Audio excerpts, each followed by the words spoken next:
শাওয়াল মাসে চাঁদ দেখা গেছে। কাল সারা দেশে উদযাপিত হবে পবিত্র ঈদ উল ফিতর।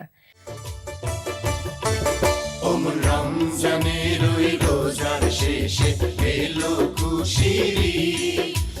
রমজানের ওই রোজার শেষে এলো খুশির ঈদ।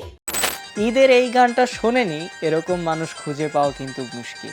কিন্তু আপনাদের মনে কি কখনো প্রশ্ন জাগেনি যে কেন, কখন এবং কিভাবে এই গানটা লেখা হয়েছিল এবং এর পেছনের ইতিহাসটাই বা কি?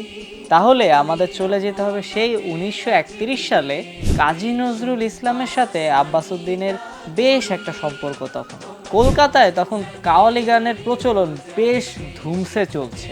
তখন আব্বাস উদ্দিন কি মনে করে কাজী নজরুল ইসলামকে বলে ফেললেন, কাজীদা, কাওয়ালি তো বেশ ভালোই চলছে, আপনিও একটা ইসলামী গান লিখেই ফেলুন না। আব্বাস উদ্দিন তার এই মুখের কথাটাকে বাস্তবে পরিণত করতে তখন ছুটে গেলেন গ্রামোফোন কোম্পানির ইনচার্জ ভগবতী ভট্টাচার্যর কাছে।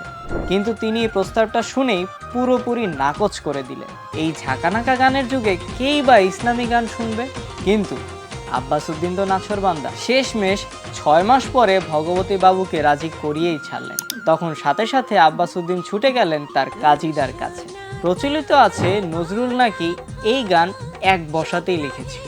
1 পৃষ্ঠার এই গানে জড়িয়েছিল সমগ্র বাঙালি জাতির ঈদ আনন্দের উচ্ছ্বাস। গানটা শুধু লিখলেই হতো, তিনি সাথে সাথে এটা সুর তৈরি করে আব্বাস উদ্দিনকে শিখিয়ে দিলেন এবং তারপর গানটা রেকর্ড হলো। যেই গান এখনো প্রজন্মর পর প্রজন্ম পার হয়ে গেছে, কিন্তু জনপ্রিয় কমেনি এক বিন্দু পর্যন্ত। রমজানের ওই রোজার শেষে এই গানটা না থাকলে আমাদের ঈদটা কেমনই জানি হতো।